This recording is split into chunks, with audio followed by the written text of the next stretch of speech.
قرآن نے خود بتایا ہے کہ اللہ کی نعمت سے، اللہ کے فضل سے اے رسول تو کاہن نہیں ہے، کہانت کرنے والا نہیں۔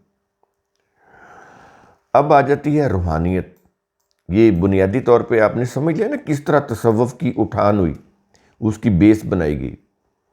اب دوسری چیز، اس کا جو تصوف کا اہم عنصر ہے وہ ہم بتانے لگے ہیں۔ دوسرا پلر روحانیت۔ ایک تو یہ کہانت ہے نا جو ہم نے بتائی آپ کو، دوسرا روحانیت۔ تصوف کی روح سے مادی دنیا فریب اور قابل نفرت ہے، یہ سنتے جائیے گا۔ اس کی کوئی حقیقت نہیں ہے تصوف کی روح سے، قرآن کی روح سے نہیں۔ وہ قرآن کی روح سے ہم بتائیں گے کیا ہے۔ تصوف کی روح سے دنیا فریب ہے، قابل نفرت ہے، کتے کی ہڈی ہے، اس کے پاس آنے والے وہ کتے ہیں جو لاش کو بھنبوڑ رہے ہوتے ہیں، یعنی اس طرح سے نفرت دلائی گئی۔ حقیقی وجود روح کل یعنی پرماتما ہے۔ حقیقی جو وجود ہے نا وہ روح کل، اس کو آپ ہندی میں کہہ لیں پرماتما ہے۔ انسانی روح اسی کا حصہ ہے۔ غور سے سنیے باتیں کیا ہو رہی ہیں۔ پرماتما اور اسی سے پھر یہ جو انسانی روح ہے اس کا حصہ ہے اس پرماتما کا، لیکن وہ مادہ کی دلدل میں پھنس گئی۔ یہ جو روح ہے نا انسان کی، یہ اپنے پرماتما سے، یہ دوسرے لفظوں میں کہہ لیں کہ اللہ سے الگ ہو کے، کسی طرح سے وہ اللہ سے الگ ہوگی۔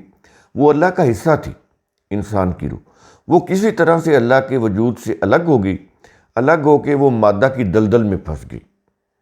یہ روحانیت کی بیس بتا رہے ہیں آپ کو، جو تصوف کا ایک پلر ہے۔ اب اس دلدل سے نکلنے کے لیے اسے دنیا کو ترک کرنا ہوگا۔ یہ آپ نے سنا ہوگا نا، ترک دنیا۔ یہ تصوف کی روحانیت کی بہت بڑی یہ تعلیم ہے، ترک دنیا۔ وہ نکلتے ہیں اپنی ذمہ داریوں سے جان چھڑا کے، وہ جنگلوں میں جا کے چلے کرتے ہیں، یا کہیں کونوں خدروں میں بیٹھ کے وہ اپنے جو بھی عملیات کرتے رہتے ہیں، گیان دھیان میں بیٹھے رہتے ہیں۔ وہ ہے یہ اعتکاف بھی وہیں سے انہوں نے لیا ہے۔ وہ جو 10 دن آخری ہے نا وہ ضائع کرتے ہیں، بیٹھے رہتے ہیں مسجد کے وہ کپڑے لگا کے نا ایک کونے میں۔ قرآن میں تو نہیں ہے یہ چیز، یہ وہ اسی گیان دھیان سے ہی چیزیں آئیں گی۔ ہم نے ان کو تھوڑا سا نا شیپ اپ کر دیا ہوا ہے، اپنے اسلامی رنگ دیا ہوا ہے، چیزیں ان کی ہیں۔ جیسے وہ بھجن گاتے ہیں، ہم قوالی کرتے ہیں، یہ اس طرح سے۔ وہ ڈنڈوت بجا لاتے ہیں، ہم قبروں کو سجدہ کرتے ہیں۔ بس تھوڑا سا ان کی ٹرمنالوجی چینج کی ہے، باقی چیزیں وہی ہیں۔ تو یہ سمجھیں کیا چیزیں، کیا کتنی اہم چیزیں ہیں جو یہ سمجھنے والی ہیں، تب جا کے تصوف کی روحانیت کی سمجھ آئے گی۔ اب اس دلدل سے، مادہ کی دلدل سے روح کو نکلنے کے لیے دنیا کو ترک کرنا ہوگا۔ کیسے؟ وہ ایسے کہ اسے کروڑوں تناسخ یعنی ایواگان کے چکروں سے گزرنا ہوگا۔ اس میں ہندی لفظ آئیں گے اس لیے کہ تصوف ہمارے طرف جو آیا ہے، ہمارے پاس، وہ ہندوؤں سے آیا ہے۔ ہندوستان میں ہم جب متحدہ ہندوستان تھا، ہم اکٹھے رہے ہیں صدیوں، تو ان کے اثرات ہمارے مذہب کے اوپر آئے۔ تو یہ لفظ بھی آئیں گے، جیسے پرماتما ہے، اس کو آپ اللہ سمجھ لیں۔ تو یہ جو اوگان ہے، یہ اوگان کے چکروں سے گزرنا ہوگا۔ انسانی روح مادی کثافتوں سے پاک ہو کر اپنے حقیقی وجود روح کل یعنی پرماتما، دوسرے لفظوں میں اللہ کہہ لیں، پرماتما میں جا ملے گی۔ وہ اس طرح سے ملے گی۔ اس کو جو مادہ کی دنیا کے، جو مادہ کی دلدل میں وہ پھنسی ہوئی ہے، اسے وہ ترک دنیا کر کے، تو کثافتوں سے پاک کر کے، پھر وہ جا کے وہ اپنے اصل وجود جو اللہ ہے اس سے جا مل جائے گی، جس سے وہ کسی طرح سے بچھڑی تھی یا علیحدہ ہوئی تھی۔ اس طرح وہ پھر نجات یا دوسرے لفظوں میں مکتی پا لے گی۔ تصوف میں یہ وصال کہلاتا ہے۔ وصال ہوتا ہے دو چیزوں کا آپس میں مل جانا۔ تو یہ کسی طرح سے جدا ہوگی انسانی روح، یعنی یہ جو مادہ ہے نا انسان، تو یہ بیسیکلی یہ جو تھی نا، یہ اللہ کے وجود کا حصہ تھی، یہ کسی طرح سے جدا ہو گئی۔ اب یہ بھٹک رہی ہے دنیا میں، تو یہ جو ہے نا، اگر یہ آواگان کے چکروں سے یہ گزر جائے، مادی کثافتوں سے پاک ہو جائے، تو یہ پھر اللہ سے جا ملے گی۔ اس کو بولتے ہیں وصال۔ تو اسی سے آگے پھر یہ عرس ہے، یہ جو قبروں کے اوپر عرس ہوتا ہے نا، ان کی پھر بزرگوں کی اللہ کے ساتھ وصال ہوتا ہے، یعنی یہ بھی جب مرتے ہیں نا تو یہ جا کے پھر اللہ اور یہ ایک ہو جاتے ہیں۔ یہ اللہ کے وجود کا حصہ تھے، وہ علیحدہ ہوئے دنیا میں، تو اس کے بعد جب انہوں نے آواگان کے چکروں سے گزرے، ترک دنیا کیا، تو وہ پھر اللہ سے مل گئے، تو یہ پھر ان کا وصال ہو جاتا ہے، تو یعنی اللہ کے ساتھ مل جاتے ہیں، تو اس کی خوشی میں وہ پھر عرس منائے جاتے ہیں۔ اندازہ لگا وصال اور یہ جو عرس ہے، یہ اس طرح سے چیز۔ تو تناسخ یا آواگان سے مراد کیا ہے؟ روح کا ایک قالب سے دوسرے قالب میں چلے جانا، ایک قالب سے دوسرے قالب میں داخل ہو جانا، چلے جانا، یہ ہوتا ہے آواگان۔ سمجھ آئی؟ تصوف کے برعکس قرآن میں مادہ کی تخلیق اور اس کے مقصد کو حق قرار دیا گیا۔ تصوف کا تو آپ نے جان لیا نا، اب ہم دیکھیں گے کہ قرآن کیا کہتا ہے۔ انہوں نے تو کہہ دیا کہ یہ دنیا جو ہے قابل نفرت ہے، مادہ قابل نفرت ہے، لیکن اسی مادہ کے متعلق قرآن کیا کہہ رہا ہے؟ اب ہم یہ دیکھیں، پہلے ہم نے تصوف کا نظریہ پیش کیا، اب قرآن کا۔ قرآن میں ہے وَخَلَقَ اللَّهُ السَّمَاوَاتِ وَالْأَرْضَ بِالْحَقِّ، اللہ نے آسمانوں اور زمین کو حق کے ساتھ پیدا کیا۔ اور اس کے بعد ہے کہ وَلِتُجْزَىٰ كُلُّ نَفْسٍ بِمَا كَسَبَتْ وَهُمْ لَا يُظْلَمُونَ، یہ حوالہ ہے 45/22، تاکہ ہر نفس نے جو کمایا اسے اس کی جزا دی جائے، بدلہ دیا جائے، اور ان پر کوئی ظلم نہیں ہوگا۔ یہ ہے قرآن کا تصور۔ جو اس کے اندر کیا چیز آ گئی کہ یہ جو آسمان و زمین ہے، یہ میٹر ہے نا، تو وہ کہہ رہا ہے کہ بالحق پیدا کیا۔ وَخَلَقَ اللَّهُ السَّمَاوَاتِ وَالْأَرْضَ بِالْحَقِّ، بالحق پیدا کیا۔ تصوف اور روحانیت یہ بتا رہے ہیں کہ یہ کیا ہے؟ یہ باطل ہے، اللہ کی کریشن ہے، اللہ کی تخلیق ہے، اور تصوف اور روحانیت میں بتایا جا رہا ہے کہ یہ باطل ہے، معاذ اللہ۔ تو یہ کفر نہیں تو اور کیا ہے؟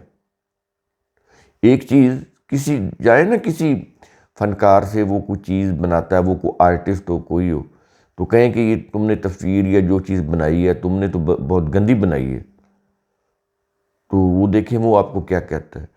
اللہ کی بنائی ہوئی کائنات، اور وہ کہہ رہا ہے کہ بالحق ہے، اور تصوف اور روحانیت کے شکار لوگ وہ کہہ رہے ہیں کہ یہ باطل ہے، تو یہ کفر ہے بھائی، قرآن کے بالکل خلاف ہے۔ اللہ کی تخلیق کو جو باطل کہے وہ کافر نہیں تو اور کیا ہے۔ اور پھر قرآن لاجک بتا رہا ہے کہ یہ کائنات ہم نے بنائی بالحق ہے، اور کر کیا رہی ہے؟ تمہارے عملوں کا نتیجہ مرتب کر رہی ہے۔ دنیا میں ہم اس کائنات میں جی رہے ہیں، جو اچھا کر رہے ہیں کائنات ان کا اچھا نتیجہ مرتب کر رہی ہے۔ کیسے؟ ایک شخص اٹھتا ہے، وہ بیج ڈالتا ہے زمین کے اندر، وہ بیج اگتا ہے، کائنات، پوری کائنات اس کے بوئے ہوئے بیج کو اگانے میں لگ جاتی ہے، ہوا، پانی، سورج کی روشنی، سب اس کو اگانے میں لگ جاتی ہے، تو نتیجہ مرتب کر رہی ہے نا کائنات، پوری کائنات کی ہر چیز مل کر، مربوط ہو کر اس کے ایک عمل کو جو اس نے بیج زمین میں پھینکا اس کو اگانے میں لگ جاتی ہے، تو یہ نتیجہ مرتب کر رہی ہے۔ اس طرح کوئی شخص جرم کرتا ہے تو یہ کائنات اس کے جرم کا نتیجہ بھی مرتب کر رہی ہوتی ہے۔ ہم جہاں جاتے ہیں ہمارے پاؤں کے نشان، کوئی چیز کو ہاتھ لگایا، فنگر پرنٹ ڈیٹیکٹ ہو جاتے ہیں، ڈی این اے ٹیسٹ لیتے ہیں تو پتہ چل جاتا ہے کہ اس شخص نے ریپ کیا تھا، کائنات اس کا نتیجہ مرتب کر رہی ہے۔ سمجھ آ رہی ہے یہ چیزیں؟ اور تصوف اور روحانیت بتا رہے ہیں کہ یہ باطل ہے۔ اچھا، اب یہاں پر یہ چیز سمجھ لیں کہ ایک روح وہ ہے جو اللہ نے انسان میں پھونکی روح، یہ انسان نہیں بلکہ اللہ کی ہے، یہ جو روح ہے نا، یہ انسان کی نہیں ہے، یہ اللہ کی روح ہے۔ مثلا وَنَفَخَ فِيهِ مِن روحی 32/9، اللہ نے انسان میں اپنی روح پھونکی، یہ ڈیوائن انرجی ہے اور اللہ نے پھونکی۔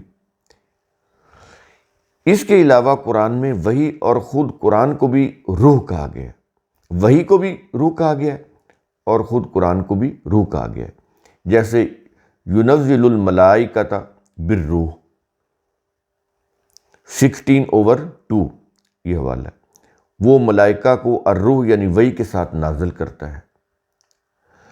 اسی طرح دوسری جگہ پہ ہے وَكَذَلِكَ أَوْحَيْنَا إِلَيْكَ رُوحًا مِّنْ أَمْرِنَا 42/52، اور اسی طرح ہم نے اپنے امر سے روح یعنی قرآن کو تیری طرف وحی کیا۔ اب یہاں روح سے مراد قرآن ہے۔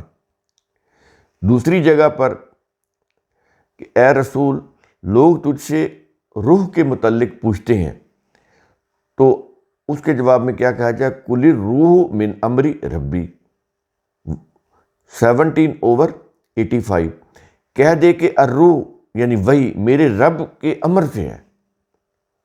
اب یہاں پر روح جو ہے اس سے مراد وحی ہے۔ تو یہ ساری ڈیوائن انرجی ہیں، جتنی بھی چیزیں۔ اس الروح کی وضاحت پھر اگلی آیت میں اوحینا الیک، تیری طرف وحی کے الفاظ سے کی گئی ہے۔ اگلی آیت 17/86، یعنی ہم انسان وحی کی ماہیت کو نہیں بلکہ اس کی تعلیم کو سمجھ سکتے۔ وحی کی ماہیت کیسے آتی تھی یہ نہیں سمجھ سکتے، یہ سمجھ سکتے ہیں کہ اس کی تعلیم کیا ہے، اس کا کنٹینٹ کیا ہے، اس کو سمجھ بھی سکتے ہیں، عقل کی کسوٹی کے اوپر جانچ پڑتال بھی کر سکتے ہیں کہ اگر اس کے اوپر عمل کرتے ہیں کامیابی ہوگی یا ناکامی ہوگی۔ لیکن آتی کیسے تھی، نازل کیسے ہوتی تھی، کیفیت کیا تھی، وہ نہیں ہم سمجھ سکتے، انسان نہیں سمجھ سکتا، انسانی عقل محدود ہے کہ یہ وحی آتی کیسے تھی۔ اب یہ جو حدیث کی کتابیں ہیں نا، ساری بڑی پڑھی ہیں، اور اس میں وہ گھنٹیاں بجتی تھیں، رسول کے چہرے کے اوپر پسینے کے وہ قطرے گرنے لگ جاتے تھے، ران کی ہڈی بھاری ہو جاتی تھی، ہڈی ٹوٹنے لگ جاتی تھی، یعنی اس طرح کی چیز، کپ کپی طاری ہو جاتی تھی۔ سب جتنی بھی باتیں کی گئی ہیں نا، قرآن کے بالکل خلاف ہے۔ اس کے بعد آپ یہ دیکھیں کہ قرآن میں روح القدس اور روح الامین کے الفاظ یہ جبریل کے لیے آئے ہیں۔ قُلْ نَزَّلَهُ روح القدس من ربک بالحق 16/102، اے رسول تو کہہ دے اس قرآن کو تیرے رب کی طرف سے روح القدس نے حق کے ساتھ نازل کیا ہے۔ تو یہ جبریل ہے، روح القدس۔ پھر اسی طرح ایک اور آیت ہے کہ نازل بہ الروح الامین علی قلبک، یہ 26/193 اور 26/194، اے رسول اس وحی یا قرآن کو الروح الامین جبریل نے تیرے قلب پر نازل کیا ہے۔ قرآن کے اندر اب سمجھ گئے کہ قرآن نے روح کو کن معنوں میں لیا ہے اور ہم روح کو کن معنوں میں لیا ہے۔ ہم نے روحانی قوتیں بنائی ہوئی ہیں، بزرگوں کی روحانی قوتیں، جتنے بھی پاسبل معنی تھے ہم نے آپ کو بتا دیا ہے کہ روح کن کن معنوں میں آ رہا ہے، حوالے دے کر بتا رہا ہے۔ وہ روح جو کنسپٹ تصوف نے دیا روحانیت کا، قرآن میں تو نہیں ہے، وہ تو ہندوؤں سے آیا۔ اب آ جائیں ولایت، تصوف کا ایک اور مضبوط پلر جس کے اوپر تصوف کھڑا ہوا ہے، وہ ہے ولایت۔ تصوف کی روح سے ولایت نبوت کے برابر ہے۔ آپ کہیں گے یہ کیا بات کر رہے ہیں، یہ حقائق ہیں، ہم حوالے دیں۔ سب سے پہلے جو تصوف جس نے شروع کیا اس کا جو امام ہے وہ ابن عربی ہے۔ ابن عربی نے کیا لکھا ہے؟ ان کی جو کتاب ہے نا فصول حکم، یہ تصوف کی بیس ہے۔ اس کے اوپر تصوف جو ہے نا وہ سارے اس کی عمارت کھڑی ہے۔ اگر یہ بیس جھوٹی ہے تو تصوف بھی جھوٹ عمارت کی کوئی حیثیت نہیں رہ جاتی، وہ ریت کا ایک گھروندہ ہے۔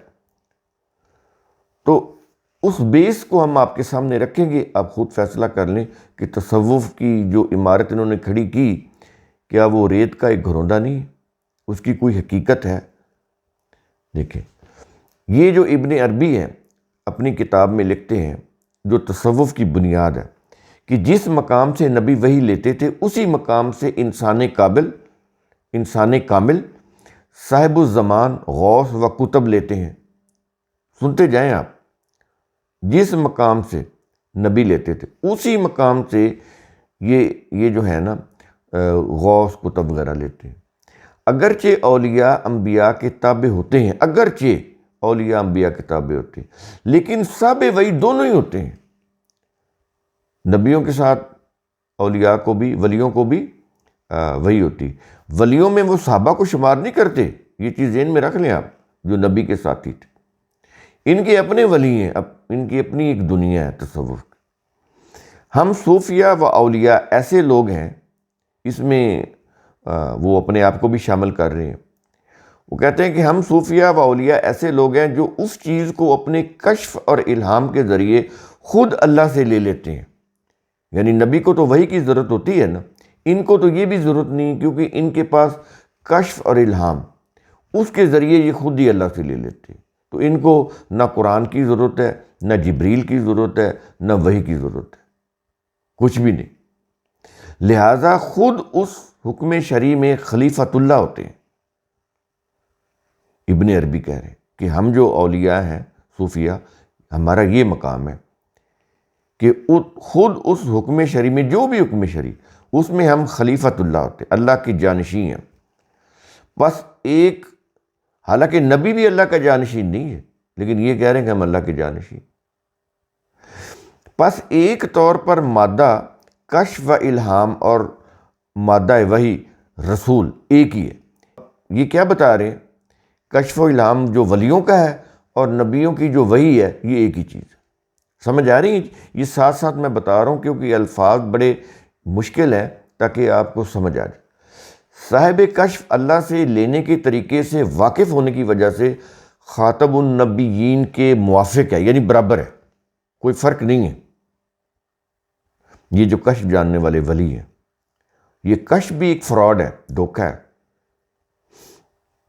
لیکن وہ لے آئے ہیں وحی کے مقابلے میں، تو یہ خاتم النبیین کے برابر ہیں۔ تو پھر خاتم النبیین تو نہ رہے، کیونکہ یہ تو اس کے مقابلے میں ان کے بالکل ٹکر کے جو ولی ہیں وہ تو موجود ہیں، اور وہ زندہ بھی ہیں قبروں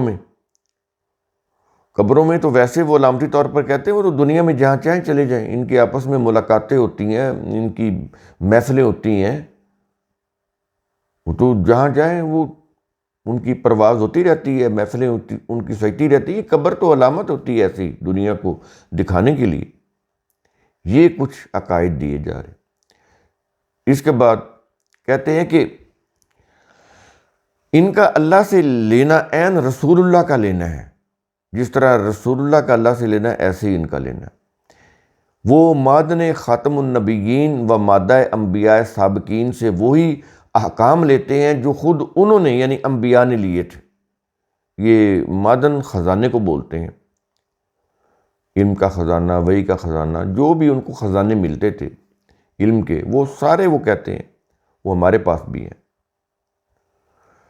وہی احکام ان کے پاس بھی ہیں۔ اللہ ایسے خلیفہ، ولی یا صوفی کو وہی احکام شریعہ اور علوم دیتا ہے جو خاص طور پر نبیوں کو دیے گئے تھے۔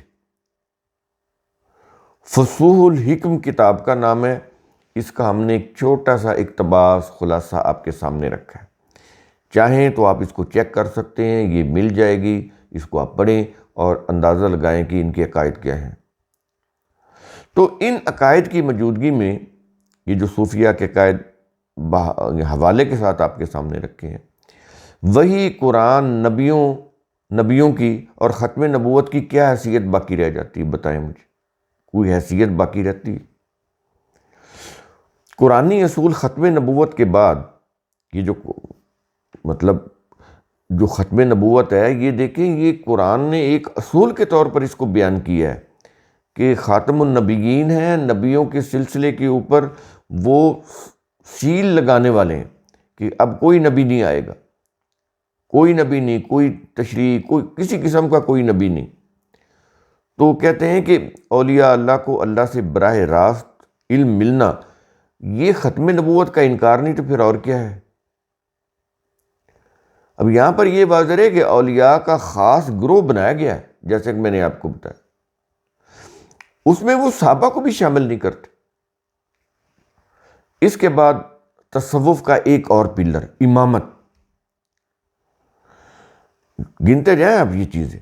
امامت، شیعت کی بنیاد عقیدہ ولایت و امامت پر ہے، کیونکہ یہ شیعت اور یہ صوفیزم یہ چولی دامن کا ساتھ ہے، لیکن اس کے اندر بھی ایک تکنیک استعمال کی گئی، دھوکہ دیا گیا۔ جتنے بھی صوفیاء ہیں، صوفی ہیں، اولیاء ہیں، ان کے متعلق یہ چیز اسٹیبلش کی گئی، بنائی گئی، وضع کی گئی، تصور دیا گیا کہ یہ سارے اہل سنت ہیں، ان میں کوئی شیعہ نہیں تھا، حالانکہ تمام کے تمام شیعہ عقائد رکھتے تھے، جتنے بھی صوفیاء تھے، ورنہ وہ صوفی بن ہی نہیں سکتے۔ لیکن دھوکہ دیا گیا کہ یہ سارے اہل سنت کے، جتنا بھی صوفیاء کا سلسلہ ہے، تصوف کا سلسلہ ہے، یہ نقشبندیہ، سوروردیہ، رضویہ، قادریہ، فیضویہ، جتنے بھی ہیں، یہ جتنے بھی ہیں سب کے سب یہ اہل سنت کے ہیں، وہ کہتے ہیں، حالانکہ ایسی بات نہیں ہے، نہیں ہے۔ شیعوں کے نہیں کہیں گے کہ اہل تشیعوں کے، نہیں، اہل سنت کے ہیں، کیونکہ اہل سنت کی میجورٹی ہے نا۔ تو تصوف کے ذریعے شیعت کا انجیکشن لگانا تھا اہل سنت کے اندر، اس لیے یہ چیز ٹیکنیک استعمال کی گئی کہ یہ جو اولیاء ہیں نا، ان کا تعلق جو ہے وہ اہل سنت مسلک سے ہوتا ہے، یہ شیعہ نہیں ہوتے۔ اندازہ لگائیں کس طرح سے گیم کی گئی ہمارے ساتھ۔ اب ہم بتاتے ہیں کہ شیعت کی بنیاد جو عقیدہ ولایت و امامت ہے، یہ ہے کیا؟ ہم انہی کی کتابوں سے بتاتے ہیں، ہم اپنی کوئی کتاب نہیں، کوئی حوالہ نہیں دیں گے۔ اسماعیلی اسکالر ڈاکٹر زاہد علی، بہت بڑا ان کے علمی مقام ہے ڈاکٹر زاہد علی صاحب کا، انہوں نے لکھا ہے کہ ہمارے جو ائمہ معصومین ہیں، ان کی شان انبیاء مرسلین کی شان سے بدرجہ بلند ہے، بدرجہ بلند ہے ان کے اماموں کی۔ بیسیکلی ان کے جو امام ہیں نا، وہ ولی ہوتے ہیں۔ ولایت کا کانسیپٹ اسی کے اوپر تو شیعت کھڑی ہے۔ وہ اذان میں کہتے ہیں نا، اشہد ان امیر المومنین و امام المتقین علی ولی اللہ، یہ ولی، جو ولی ہے نا، وہ ولایت ہے۔ تو علی رضی اللہ عنہ شہنشاہ ولایت ہے، وہاں سے ولایت کے چشمے پھوٹتے ہیں، ان سے آگے پھر جتنے بھی اولیاء ہیں، وہ جو ان سے جو ولایت کے چشمے پھوٹے، وہ اس کا فیض ہے۔ تو لہٰذا یہ جتنے بھی ہیں نا، نقشبندیہ، قادریہ، صابریہ، چشتیہ، یہ سارے کے سارے ان کا تعلق جو ہے نا، یہ علی رضی اللہ عنہ کے ساتھ ہے، وہاں سے ان کو فیض ملتا ہے، تو یہ پھر اولیاء بنتے ہیں۔ تو علی رضی اللہ عنہ ان کے شہنشاہ ہیں، شہنشاہ ولایت ہے، یا یوں کہہ لیں ان کے خدا ہیں۔ وہ تو کہتے ہیں کہ وہ جو انگوٹھی برآمد ہوئی تھی، تو وہ ایکچولی وہ تو جب رسول معراج پر گئے تو وہی اللہ نے پہنی ہوئی تھی ہاتھ میں، تو اللہ اور علی تو ایک ہی ہے۔ تو یہ تو بے شمار روایتیں ہیں نا، وہ ادھر ہم جائیں گے تو پھر ٹائم بہت لگ جائے، ہم بنیادی چیزیں پیش کر رہے ہیں آپ کے سامنے۔ تو انہوں نے انبیاء کے برابر کر دیا نا ان کو، بلکہ برابر ہی نہیں کہا، بدرجہ بلند ہے۔ اور آگے لکھتے ہیں، دونوں میں مالک اور مملوک کا فرق ہے، انبیاء میں اور اولیاء میں مالک اور مملوک کا فرق ہے۔ انبیاء جو ہیں وہ کم تر ہیں، اولیاء ان سے بلند تر ہیں، اور یہ جو مالک ہیں وہ ولی ہیں۔ تو یہ جو انبیاء ہیں یہ مملوک ہیں، ان کے تابع ہیں۔ ائمہ سے کوئی گناہ سرزد نہیں ہو سکتا، بخلاف انبیاء مرسلین کے۔ ائمہ سے کوئی گناہ سرزد نہیں ہو سکتا۔ جن سے گناہ سرزد ہوتے ہیں کہتے ہیں انبیاء مرسلین، ان سے ہوتے ہیں، انبیاء سے ہوتے ہیں، اولیاء سے گناہ سرزد نہیں ہو سکتے۔ ڈفرنس بتا رہے ہیں یہ جو اسماعیلی اسکالر ہے ڈاکٹر زاہد علی۔ ان انبیاء مرسلین میں موسیٰ تو ایک طرف، خود حضرت تک شامل ہے۔ آگے کلیئر کر رہے ہیں کہ انبیاء ہم کن کو کہہ رہے ہیں، کہتے ہیں کہ ان انبیاء میں موسیٰ تو ایک طرف رہے، خود حضرت تک شامل ہے، لیکن یہ مملوک ہے، اور جو ہمارے جو اولیاء ہیں وہ کیا ہے، وہ مالک ہے، وہ بدرجہ ان سے بلند ہے مقام اور مرتبے میں، فضیلت میں۔ تو یہ حوالہ ہے ہمارے اسماعیلی مذہب کی حقیقت اور اس کا نظام، صفحہ نمبر 366۔ یہ میں نے آپ کو کتاب کا نام بھی بتایا ہے، مصنف کا نام بھی بتایا ہے، صفحہ نمبر بھی بتایا ہے۔ شیعہ اثنا عشری، یہ جو 12 اماموں کے ماننے والے ہیں، ائمہ کو محدث بھی کہتے ہیں۔ شیعہ اثنا عشری اپنے 12 ائمہ کو محدث بھی کہتے ہیں۔ محدث، یہ محدث سمجھ آ رہی ہے، جس سے جو حدیث دینے والے ہیں، اندازہ لگائیں آپ، محدث بھی کہتے ہیں۔ اب سنیں ان کے متعلق ان کا عقیدہ کیا ہے۔ یہ جو اثنا عشری، یہ ایران میں ہے نا، یہ اثنا عشری شیعہ ہے، اور ان کے مقابلے میں پھر اسماعیلی شیعہ ہیں، جن کے ڈاکٹر زاہد علی کی میں نے آپ کو ریفرنسز دیے۔ اب یہ اثنا عشری جو 12 اماموں کے ماننے والے شیعہ ہیں، وہ اپنے 12 ائموں کو محدث کہتے ہیں۔ ان کے متعلق، یعنی اپنے 12 ائموں کے متعلق ان کا عقیدہ کیا ہے جن کو وہ محدث کہتے ہیں؟ وہ یہ ہے کہ امام اپنے زمانے میں واحد و یگانہ ہوتا ہے، کوئی فضل و کمال میں اس کے نزدیک بھی نہیں ہوتا، اور نہ ہی کوئی عالم اس کے مقابلے کا ہوتا ہے، نہ اس کا بدل پایا جاتا ہے، نہ اس کا مثل و نظیر۔